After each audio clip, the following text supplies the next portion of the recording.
Mas Ranto pernah dengar kata minta syafaat? Oh iya Pak Ustadz, iya syafaat. Iya. Syafaat itu iya gimana Pak Ustadz ini? Saya Ya. sendiri masih agak kurang jelas itu mengenai syafaat itu. Ya, kalau yang dipahami oleh banyak kaum muslimin kan artinya nanti di akhirat Rasulullah atau siapa akan memintakan kepada Allah untuk umatnya agar bisa selamat dari neraka gitu. Itu yang dipahami oleh banyak, dan memang itu tidak disalahkan. Bahwasanya syafaat diantaranya lah tadi, yaitu permohonan Rasulullah kepada umatnya agar mereka selamat dari api neraka. Tapi ngomong-ngomong Pak Ranto, tahu nggak gimana cara bisa meraih syafaat Rasulullah itu? Nah itu Ustadz, gimana itu caranya agar kita mendapatkan syafaat kelak di yaumul qiyamah itu? Ya, jadi gini Pak Ranto. Jadi yang paling asasi untuk kita bisa mendapatkan itu, kita di dunia itu harus Harus beriman dengan iman yang benar, harus bertauhid. Kita harus memiliki tauhid. Ketika meninggal kita harus membawa tauhid. Nabi kita pernah ditanya oleh sahabat Abu Hurairah. Pertanyaannya begini, ya Rasulullah, man as'adun nas bisafaatik yaumil qiyamah. Rasulullah, siapa orang yang bahagia dengan mendapatkan syafaat Anda pada hari kiamat ya Rasulullah? Maka beliau menjawab, as'adun nas bisafaati yaumil qiyamah man qala la ilaha illallah khalisan min,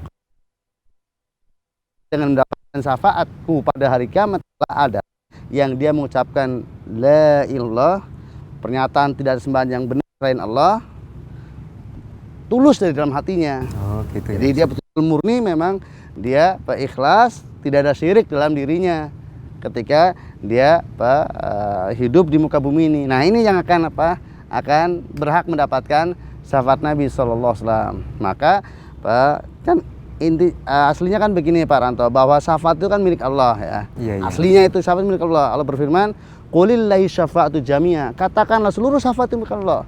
Maka syafaat itu tidak diminta kecuali dari Allah SWT, dan Allah tidak akan pernah mengizinkan orang untuk memberikan syafaat atau mendapatkan syafaat kecuali apabila dia diridhoi oleh Allah SWT.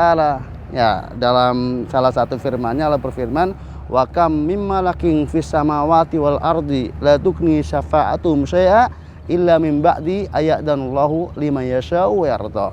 Betapa banyak para malaikat di langit akan memberikan syafaat, tetapi syafaat mereka tidak berguna sedikit pun kecuali bagi orang yang Allah kehendaki dan Allah ridhoi. Jadi prinsipnya justru kita bagaimana hidup di muka bumi ini menjadi bagian orang yang diridhoi oleh Allah. Oh gitu. Nah, untuk bisa mendapatkan keridhaan Allah, maka kita harus menjadi ahli tauhid. Kita harus menjadi orang yang bertauhid. Nah, kalau kemudian kita menjadi orang bertauhid, sehingga kemudian ketika kita meninggal Allah ridho kepada kita, maka dengan demikian nanti Allah akan mengizinkan Nabi kita Sallallahu Alaihi Wasallam atau kemudian para malaikat atau yang lainnya untuk memberikan syafaat kepada kita. Karena tidak ada seorang pun yang akan tiba-tiba meminta syafaat kepada Allah tanpa diizinkan terlebih dahulu oleh Allah. Kan dalam ayat kursi kan Allah berfirman kan, man dzalladzi yashfa'u indahu illa bi'idznih. Tidak ada orang yang akan memberikan syafaat kecuali setelah izin dari Allah SWT. Nah, itu terkait dengan syafaat di akhirat. Jadi harus syarat pertama harus dengan tauhid yang benar ya Pak. Iya, betul. Terus ada nggak tambahan-tambahan amal untuk kita meraih syafaat di sini? Ya, pertanyaan yang bagus. Jadi begini, Jadi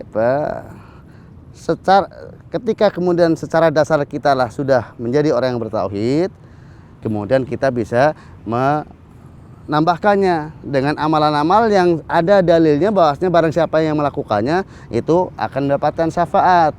Nah, diantaranya lah mengikuti adzan. Jadi kalau adzan muadzin menyampaikan adzan, kemudian kita mengikuti sebagaimana dikatakan muadzin, kemudian kita berdoa untuk Nabi Shallallahu Alaihi Wasallam, yang doa yang ma'ruf itu. Nah, itu diantaranya. Kemudian baca Al-Quran, menghafal Al-Quran, karena Al-Quran akan menjadi pemberi syafaat bagi kita.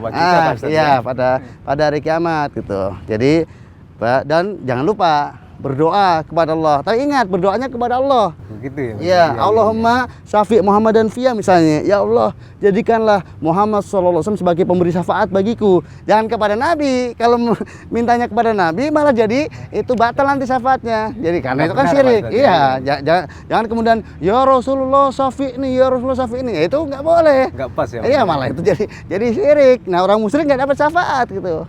Jadi mintanya kepada Allah, jangan kepada Rasul atau kepada malaikat atau siapa saja yang diyakini bahwa kelak pada hari kiamat akan memberikan syafaat. Jadi mintanya kepada Allah agar Allah mengizinkan para malaikat mensyafaati kita, mengizinkan Rasulullah mensyafaati kita, mengizinkan para syuhada mensyafaati kita. Jadi mintanya kepada Allah, bukan kepada yang kita yakini akan memberikan syafaat. Kalau itu justru jadi kemusyrikan nanti, ya. Terus harus banyak-banyak baca sholawat itu juga Pak Ustaz. Iya, ya? untuk Nabi, itu sholawat untuk Nabi SAW, karena Nabi akan mendoakan untuk kita. Nah, kalau kemudian misalnya di dunia, kita boleh meminta doa gitu.